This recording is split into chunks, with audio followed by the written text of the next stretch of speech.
Hey guys, it's Sherry Vegas and welcome back to Artist Tips Thursday. In this really quick tutorial, I'm going to be showing you two different ways that you can finish off the edge to your tumbler cups.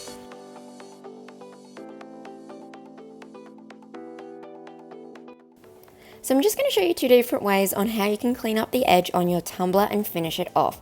So this one I didn't tape back when I did the top coat, and you can see that I've got quite a lot of resin on the inside of my tumbler. So what I'm using is just a Stanley knife, and I'm using it to kind of cut in, and then that way I can then pull out that resin.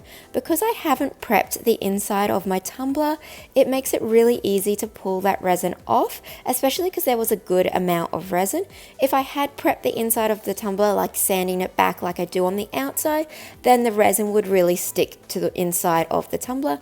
But because I didn't do that, it made it really easy to just get a Stanley knife, break it off in one part, and then pull the rest out.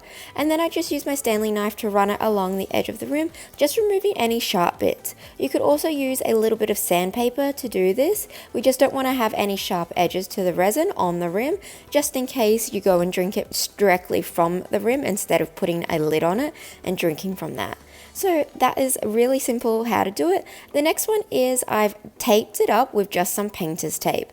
And this is a really good one if you don't want to really use knives, you don't like the idea of using Stanley knives to cut around because you might damage your ring, then just use a little bit of painter's tape, and then once your cup has dried, you can then just use the painter's tape to pull it out. If any parts are sticking really strongly, you can always get a heat gun or a hairdryer, soften the resin up, and the tape should still just pull off. I did have one little area that I did need to get my Stanley knife out for, just because the tape had really stuck on well. After that, if you wanted to, you could use a little bit of sandpaper to clean it up, but that's how simple it is.